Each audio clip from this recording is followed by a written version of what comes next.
Why choose a Sleep Number smart bed? Can I make my site softer? Can I make my site firmer? Can we sleep cooler? Sleep Number does that. Cools up to 8 times faster and lets you choose your ideal comfort on either side. Your Sleep Number setting. Get early access to Sleep Number's biggest sale of the year. 25% off the i8 bed, our most popular. Plus free home delivery. Limited time.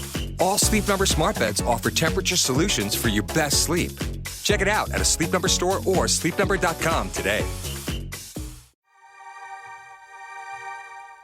Hey everyone, it's Matthew Zachary, and if you've been following my work since the Cancer Mavericks, then listen up, because my next big thing is here, and it's called Walk It Off, Men Don't Talk About Cancer. And it's the first podcast documentary series where men with cancer talk about, everything they're not supposed to talk about. Sex, shame, rage, silence, caregiving, vulnerability. It's raw, it's honest, it's long overdue, and it's everything you'd expect from me. The trailer just dropped. So subscribe today and get ready to binge all 3 episodes when the series premieres on September 11th. It's personal, it's powerful, and it's time. To learn more and to have a listen, visit walkitoffpod.com. That's walkitoffpod.com, or just search for Walk It Off Men Don't Talk About Cancer wherever you get your podcasts.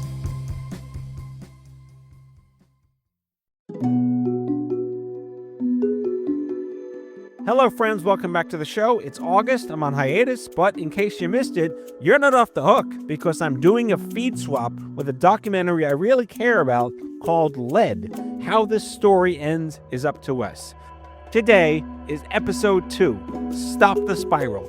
You'll hear the desperation, the rage, and a woman who finds clarity by going back to school just to save her own kid. This is what resilience actually sounds like. Again, visit endleadpoisoning.org to learn more. And as for this show, Out of Patience, Season 9 returns September 9th. So be sure to subscribe and buckle up.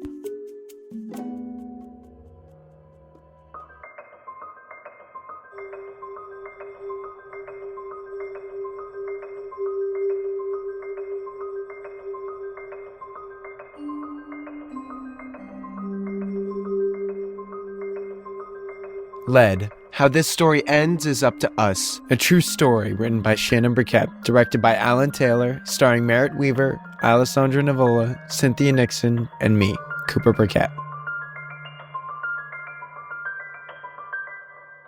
Every day, every hour, he was getting worse, regressing further and further inside his brain. The poison that was coursing through his veins was wreaking havoc on his nervous system. The damage was being done. I knew I was running out of time. I took him to see a lead specialist at Montefiore.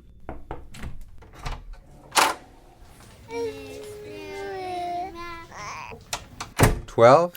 He went from 19 to 12 in 3 weeks? Yeah, is that good? I should be hiring you. That is very impressive. I tried. How'd you do it? I did a daily regime of iron, magnesium, and calcium. To flush out the lead. You did an excellent job. He had to take the iron anyway. He's anemic. The pediatrician said it's probably from the lead. Most likely. Because the body mistakes lead for iron. And calcium. Lead can stay in the long bones for decades and be released during pregnancy, lactation, which you don't need to worry about with him, and aging. So his levels could go back up. Yeah, could. So he'll never be fully free from the lead. Maybe, someday. Now, as the body rids itself of the lead, it is going to bell curve. You have this great drop, and then it starts to flatten out with not much change, and it can take a long time to finally reach... below 3. It took 3 years. He went from 12 to 9 to 7, back up to 8, and then stayed at 7 for what felt like forever. 6, and then he stayed at 5. Forever. What about the side effects? Has he had any? He stopped speaking. Oh. Stopped responding to his name. Oh. Is that going to be permanent? Get some speech therapy, go through the city, get some services for him. Listen, you've done a great job. Keep doing what you're doing. I applied for services through the city. The wait time was and is long, and the first time they tested him, he didn't qualify because his damage didn't fit their algorithm. I had evacuated the kids to my parents' house for the summer because I couldn't trust the apartment, and I watched helplessly as Cooper's development was put in reverse. He stopped responding to any verbal prompts to the point that my father, who is a physician, thought he might have hearing loss from the lead. I was like the teacher in Helen Keller, clapping my hands behind his head to see if he'd flinch. Nothing. I took him to an audiologist, and his hearing was perfect, which meant that he was retreating further and further into his mind. I would look into his eyes and see him trapped in there, unable to communicate with me. The terror in his eyes and the rage was about to come. And he would spit up still, just bend over and just a couple of tablespoons of vomit on the floor. I walked around with a rag to clean up after him. There were signs, things that were off, not making sense. And Dr. Nikki was trying to make sense of the senseless. He's still anemic. Shannon, you're sure you're giving him the iron? Every day. I know you are. I just had to ask. I knew I needed help, a community, people who were going through similar experiences, but there was nothing. I reached out to a well-known environmental organization. Why are you calling us? Because lead is part of the environment. Clean water, clean soil, that's what you do, right? Yeah, but lead's not really a thing anymore. My son got really sick. I can't help you. What about a support group, babe? There are no support groups for lead. There are no ribbons or bumper stickers, no celebrity spokesperson, no telethon, no walks, no community. Yeah, but what would the bumper sticker be? Skull and crossbones? Who wants that on their car next to the baby on board? You know, what celebrity would want to be the face of a neurotoxin? Are kids even getting lead these days? Dr. Vicky has only treated a handful of lead cases. I guess we're alone. Just very, very unlucky. Alone in our unluckiness. At night, in my parents' house alone in their spare bedroom, after finally getting the kids to bed, I would lie on my stomach and brace my forehead against the mattress, draw my forearms under my chest, constructing a tortoise shell for myself, pushing back against the crushing pressure, clamping down. My shell was somewhere I could hide, somewhere I could be protected, just for a few minutes. I needed something, anything, to hold on to. The ground continuously slipped beneath my feet and I was free falling. I needed to stop the spiral. It started with a chemistry class. You want to go back to school? Andy, I could work nights as a nurse and you could work days, and that way a parent will always be with him. But you love acting. Shannon was and is one of my favorite actresses. That's how we met. I fell in love with her acting first. I came to New York to get into film and got hooked up with an internship at Good Machine. Any 90s film fans out there? Hopefully there's at least one. To pay my rent, I worked the graveyard shift as an IT guy for high-powered senior executives at a high-powered firm. I'd get calls like, "Where is the any key? I can't find the any key." And I would say, "You just need to press any key." I was always into computers. Into computers? He built his own computer. His 10th birthday cake was a computer. He got one question wrong on his math SATs. He's really smart. I love that about him. God, nerds are so sexy. I'm glad that you feel that way.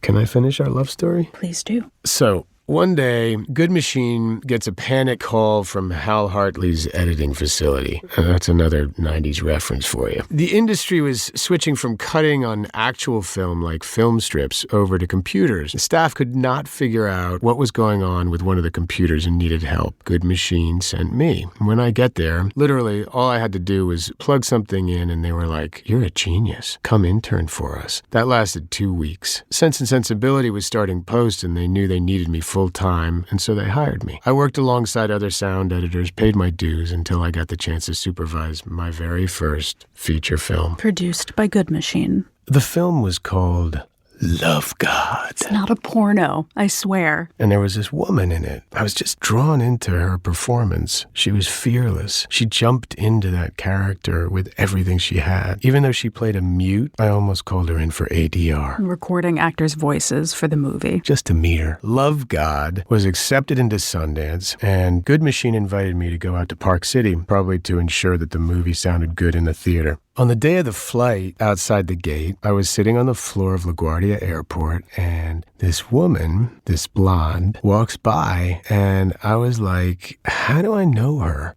And then I was like, that's the girl from the Love God. And I thought, I'm going to marry her. During that first leg, I gathered up all the courage I had, and during the layover, I walked up to her and I asked, are you Shannon Burkett? Yes. I know, she was like, who's this creepy guy? So I quickly tried to clarify how I knew her. I've been staring at you on screen for the last 8 weeks. I was making it worse. I was thinking, oh, my first stalker. I had to try and salvage this. My name is Andy Chris. I'm the sound editor on Love God. Oh.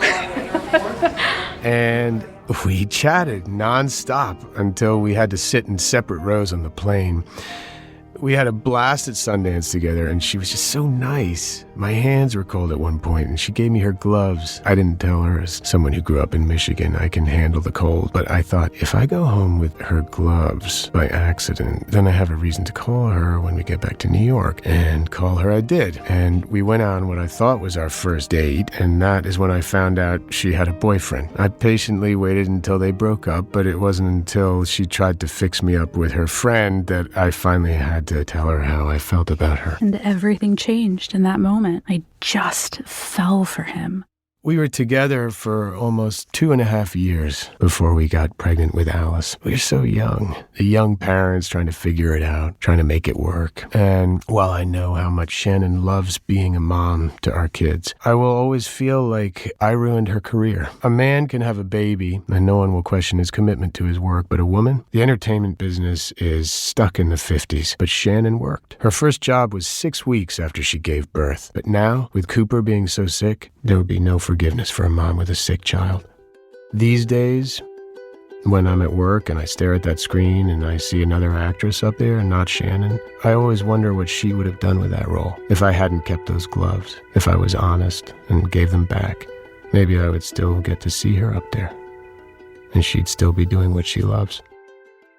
What do you mean he spits up? He spits up a little bit when he leans over or jumps around, or should he not still be doing this? No. His system should have matured by now. He should be able to keep his stomach contents in his stomach.